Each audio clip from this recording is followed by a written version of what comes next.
ବୁଝିପାରୁଛନ୍ତି ନା ନାହିଁ? ଆପଣ ଦେଖନ୍ତୁ ଆଜିକାଲିକା ଲଭ୍ରେ ଏହା ତ ଚାଲିଛି, ୱେରୁ ବୁକ୍ କରୁଛନ୍ତି, ପରସ୍ପରର ଶରୀରକୁ ଦେଖିକି ଉପଭୋଗ କରୁଛନ୍ତି, ଉପଭୋଗ କଲା ପରେ ପରସ୍ପରକୁ ଭୁଲି ଯାଉଛନ୍ତି। ଅର୍ଥାତ୍ ଆମ ଇଣ୍ଡିଆରେ ଏବଂ ଓଡ଼ିଶାରେ ଫରେନ୍ ସଂସ୍କାର ଚାଲିଛି, ଆଉ ଓଡ଼ିଆ ସଂସ୍କାର କି ଜଗନ୍ନାଥ ସଂସ୍କାର ଚାଲିନି, ଚାଲିଛି ହେଉଛି ବିଦେଶୀ ସଂସ୍କୃତି। ଏଇଟା ଆପଣ ଜାଣିଥିବେ ନିଶ୍ଚୟ, ଏଇଟା ସତ କଥା, ଅନୁଭବ କରୁଥିବେ। ତା ସହ ଆପଣ ଦେଖନ୍ତୁ ଏଇଭଳି ଫଟୋ ପାର୍କମାନଙ୍କରେ ଆସେ, କ'ଣ ପୁଅ ଦେଖୁଛି ଝିଅର ଶରୀରକୁ, ଝିଅ ଦେଖୁଛି ପୁଅର ଶରୀରକୁ, ଅର୍ଥାତ୍ ଇନ୍ଦ୍ରିୟଜନିତ ସୁଖ, ଶରୀରକୁ ବିଳାସ କରୁଛନ୍ତି।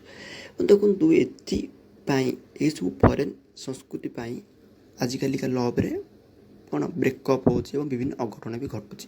ଯେମିତିକି ଦେଖନ୍ତୁ ଆଜିକାଲି ଲଭ୍ ସଫଳ ନ ହୋଇକି ଅସଫଳ ହେଉଛି। ଏଇଭଳି ନ୍ୟୁଜ୍ ଆପଣ ତ ଶୁଣିଥିବେ କି ଆତ୍ମହତ୍ୟା କଲେ ସାମ୍ବାଦିକା। କାହିଁକି ସାମ୍ବାଦିକା ଆତ୍ମହତ୍ୟା କଲେ? ଆପଣ ନିକଟ ନ୍ୟୁଜ୍ରେ ଶୁଣିଥିବେ, କାରଣ ପ୍ରେମ ବିଚ୍ଛେଦ। ପ୍ରେମ ଏଥିପାଇଁ ବିଚ୍ଛେଦ ହେଲା ଯେହେତୁ ଶରୀରଜନିତ ପ୍ରେମ, ରାମ ସୀତାଙ୍କ ଭଳି ପ୍ରେମ ନାହିଁ।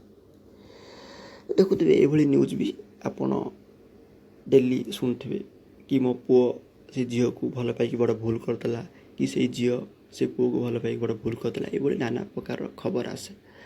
ତ ମୁଁ ସେସବୁ ଲଭ୍ ଏବଂ ସେସବୁ ପୁଅ ଝିଅମାନଙ୍କୁ ଏତିକି ରିକ୍ୱେଷ୍ଟ କରିବି କି ଆପଣ ରାମ ସୀତାଙ୍କଠୁ ଶିଖନ୍ତୁ କି ପ୍ରକୃତରେ ଲଭ୍ ଓ ପ୍ରେମ କାହାକୁ କୁହାଯାଏ। ଓୟୁରୁମ୍ ବାଲା ଲଭ୍ ନୁହଁ, ଏଇ ଲଭ୍ ହେଉଛି ଟ୍ରୁ ଲଭ୍। ଠିକ୍ ଅଛି, ତ ମୁଁ ଏଇଠି ଏ ଟପିକ୍କୁ ଶେଷ କରୁଛି। ଟପିକ୍ ଉପରେ ଆପଣଙ୍କ ମତାମତ ଆମ କମେଣ୍ଟରେ ନିଶ୍ଚୟ ଜାଣିବେ। ସମସ୍ତଙ୍କୁ ନମସ୍କାର।